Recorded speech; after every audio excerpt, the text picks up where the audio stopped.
महान वीर योद्धा तक्षक। वीर तक्षक गुर्जर प्रतिहार वंश के राजा नागभट्ट द्वितीय के अंगरक्षक थे। 711 ईस्वी जब अरब के पहले मुस्लिम आक्रमणकारी मोहम्मद बिन कासिम के आतंकवादियों ने मुल्तान विजय के बाद एक विशेष संप्रदाय यानी कि हिंदुओं के गांवों शहरों में भीषण रक्तपात मचाया था। हजारों स्त्रियों की छातियां नोच डाली, जिसके बाद अपनी लाज बचाने के लिए हजारों सनातनी किशोरियों ने अपनी स्त्रीत्व की रक्षा के लिए कुएं तालाब में डूब गईं।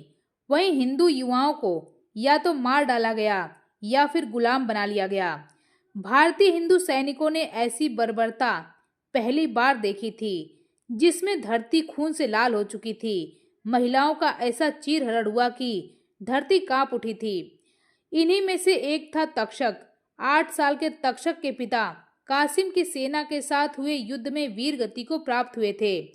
लुटेरी अरब सेना जब तक्षक के गांव पहुंची तो हाहाकार मच गया। स्त्रियों को घरों से खींच खींच कर उनकी देह लूटी जाने लगी। भय से आक्रांत तक्षक के घर भी सब चिल्ला उठे। तक्षक और उनकी दोनों बहनें भय से कांप उठीं। जिसके बाद तक्षक की मां यह पूरी स्थिति समझ चुकी थीं। उन्होंने कुछ देर तक अपने बच्चों को देखा, जैसे एक निर्णय पर पहुंच चुकी हैं, और मां ने अपने तीनों बच्चों को खींचकर सीने से लगाया और रो पड़ी। फिर देखते ही देखते उसने म्यान से तलवार खींचा और अपनी दोनों बेटियों का सर काट डाला। उसके बाद अरबों द्वारा उनकी काटी जा रही गाय की तरफ देखा और एक नजर बेटे को देख और तलवार से सर धड़ से अलग कर दिया। जिसके बाद 8 वर्ष का बालक तक्षक एकाएक समय को पढ़ना सीख गया।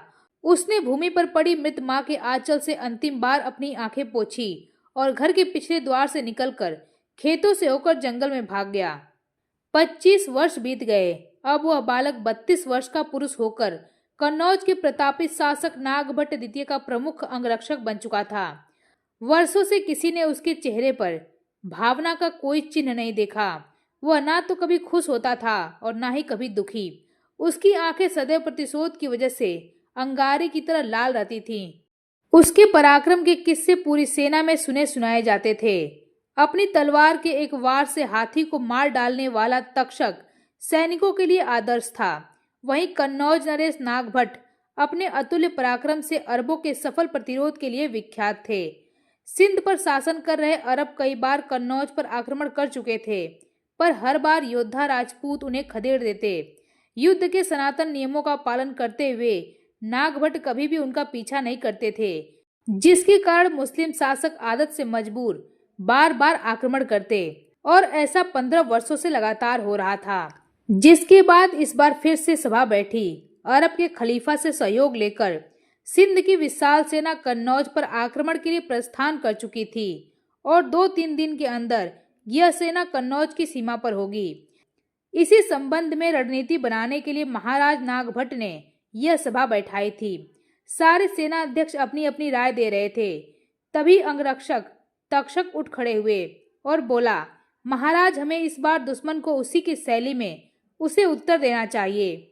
महाराज नागभट्ट ने ध्यान से देखा अपने इस अंगरक्षक की ओर, जिसके बाद बोले, अपनी बात खुलकर कहो तक्षक, हम कुछ समझ नहीं पा रहे हैं। तक्षक ने कहा, महाराज, अरब सैनिक महाबर्बर हैं। उनके साथ सनातन नियमों के अनुरूप युद्ध करके हम अपनी प्रजा के साथ धोखा करेंगे।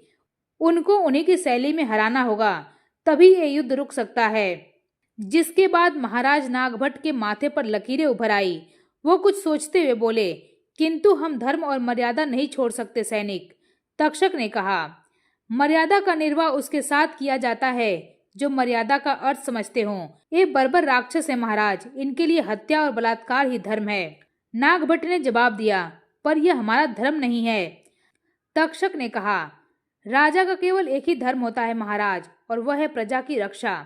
देवल और मुल्तान का युद्ध याद करें, जब कासिम की सेना ने दाहिर को पराजित करने के पश्चात प्रजा पर कितना अत्याचार किया था।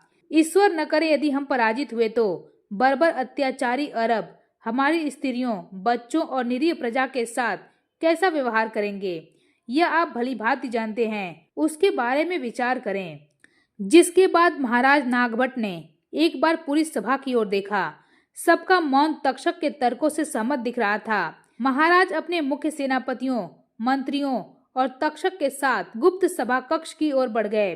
अगले दिन की संध्या तक कन्नौज की पश्चिमी सीमा पर दोनों सेनाओं का पड़ाव हो चुका था और आशा थी अगली सुबह एक भीषण युद्ध होगा। मध्य रात्रि का पहर था। अरब सेना अपने शिविर में निश्चिंत सो रही थी। अचानक तक्षक के संचालन में कन्नौज की 1/4 सेना अरब शिविर पर टूट पड़ी। अरबों को किसी हिंदू शासक से रात्रि युद्ध की आशा न थी। वे उठते, सावधान होते और हथियार संभालते। इससे पहले ही आधे अरब सेना गाजर मूली की तरह काट डाले गए। इस भयावह रात में तक्षक का शौर्य अपनी पराकाष्ठा पर था।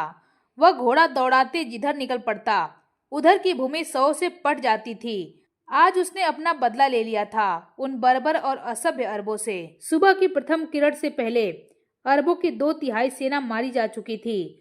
सुबह होते ही बची सेना पीछे भागी, किंतु आश्चर्य था, महाराज नागभट्ट अपनी शेष सेना के साथ उधर तैयार खड़े थे। दोपहर तक होते होते समूची अरब सेना काट डाली गई। अपनी बर्बरता के बल पर विश्व विजय का स्वप्न देखने वाले आतंकियों को पहली बार किसी ने ऐसा उत्तर दिया था। विजय के बाद महाराज ने अपने सभी सेनानायकों की ओर देखा, जिसमें तक्षक का कहीं पता नहीं था। सैनिकों ने युद्धभूमि में तक्षक की खोज आरंभ की तो देखा लगभग 1000 अरब सैनिकों के 100 के बीच तक्षक का मृतदेह चमक रहा था। उन्हें शीघ्र उठाकर महाराज के पास लाया गया। कुछ क्षण तक इस अद्भुत योद्धा की ओर चुपचाप देखने के पश्चात महाराज नागभट्ट आगे बढ़े और तक्षक के चरणों में अपनी तलवार रखकर उसके मृतदेह को प्रणाम किया। युद्ध के पश्चात युद्धभूमि में पसरी नीरवता में भारत का वह महान सम्राट गरज उठा।